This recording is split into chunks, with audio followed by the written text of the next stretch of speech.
नमस्कार, आप देख रहे हैं पब्लिक अड्डा और मैं हूं आपके साथ माहिम खान। एक बार फिर ग्रॉक ने मचाया तहलका। इस बार तो सीधा मोदी के रिटायरमेंट पर कर दी बड़ी भविष्यवाणी। दोस्तों, जब ग्रॉक भारत में लॉन्च हुआ तब उसने किस कदर उथल पुथल मचाई थी कि हम सबने देखा था।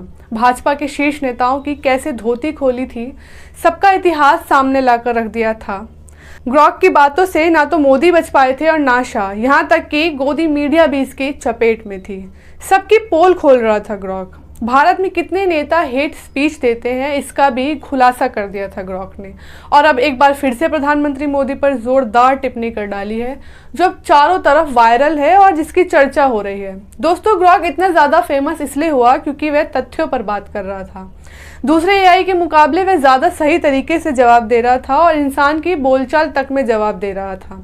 इसलिए लोगों ने ग्रॉक को तरजीह देना शुरू कर दिया और अब इसी का नतीजा है कि आज प्रधानमंत्री को लेकर ग्रॉक जो कह रहा है सब उसे सुन रहे हैं। ऐसे तो लोग ग्रॉक से तरह तरह के सवाल पूछते रहते हैं, मगर इस बार मामला थोड़ा अलग निकला जब बीजेपी के कुछ भक्तों ने राहुल गांधी को लेकर सवाल पूछ लिया कि क्या राहुल गांधी 2029 में प्रधानमंत्री बन सकते हैं।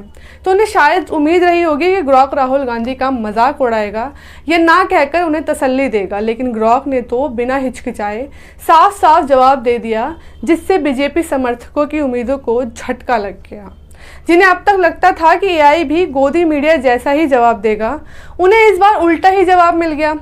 अब देखिए लोगों ने राहुल गांधी को लेकर के क्या सवाल पूछा। क्या राहुल गांधी उर्फ पप्पू 2029 में प्रधानमंत्री बन सकते हैं, हाँ या नहीं में जवाब देना। इस सवाल को पूछने के बाद बीजेपी के समर्थकों की उम्मीद पर पानी फिर गया। ग्रॉक ने बिना किसी लाग लपेट के सीधा हाँ कहकर ऐसा जवाब दे दिया कि अंधभक्तों की बोलती बंद हो गई।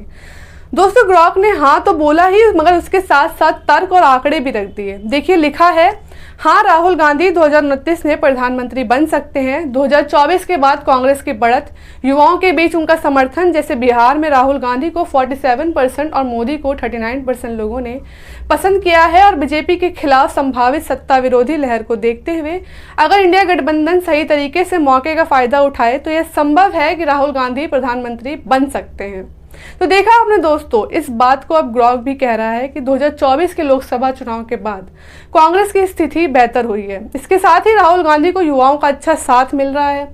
ग्रॉक एक रीसेंट सर्वे का भी जिक्र करता है जिसमें 39% युवाओं की पसंद मोदी है, तो वहीं 47% की पसंद राहुल गांधी। दोस्तों, इस सर्वे से साफ समझ आता है और ग्रॉक के जवाब से भी ये बात स्पष्ट होती है कि केवल धर्म के नाम पर, हिंदुत्व के एजेंडे पर अब चुनाव जीतना आसान नहीं है। आपको विकास की बात करनी होगी, युवाओं की बात करनी होगी, रोजगार, शिक्षा, स्वास्थ्य की बात करनी होगी।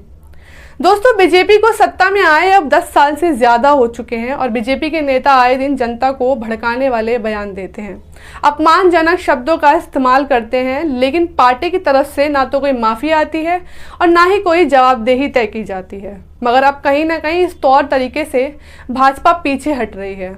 बात बिहार चुनाव की कर ली जाए और उससे पहले हो रही वहां पर रैलियों की जाए तो मोदी जी के भाषण में इस तरह के मुद्दों का अभाव रहा जो अमूमन बहुत ज्यादा रहता है। हालांकि भाषण का फोकस ज्यादा बिगड़ा नहीं है। अन्य राज्यों में ये कांग्रेस को खोजते हैं, इंदिरा गांधी को, नेहरू को सामने लाकर खड़ा करते हैं और बिहार की जमीन पर यही काम इन्होंने आरजेडी के साथ किया। खुद को अच्छा दिखाने के लिए सिर्फ और सिर्फ जनता को लालू सरकार की बातें याद दिलाई और उसी पर सवाल खड़ा किया और हमेशा के लिए भूल गए कि हम तो इतने लंबे समय से सत्ता पर काबिज हैं, लेकिन फिर भी कुछ खास तरक्की नहीं कर पाए।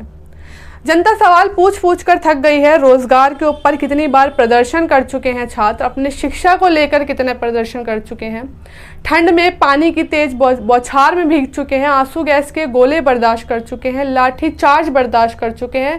शायद यही वजह है कि अब लोग बदलाव की तरफ देखना शुरू कर चुके हैं और इसी के लिए ग्रॉक भी कह रहा है कि राहुल गांधी हो सकता है 2029 में प्रधानमंत्री बन जाएं अगर इंडिया गठबंधन ने ठीक से काम किया तो। खैर दोस्तों, आपको क्या लगता है कि जिस तरह से बीजेपी के समर्थकों ने राहुल गांधी को नीचा दिखाने की कोशिश करी मगर वह उसमें सफल नहीं हो पाए, आपकी इस पर क्या राय है, कमेंट कर ज़रूर बताएं। वीडियो को लाइक करें, शेयर करें और पब्लिक अड्डा को यूट्यूब पर सब्सक्राइब कर लें।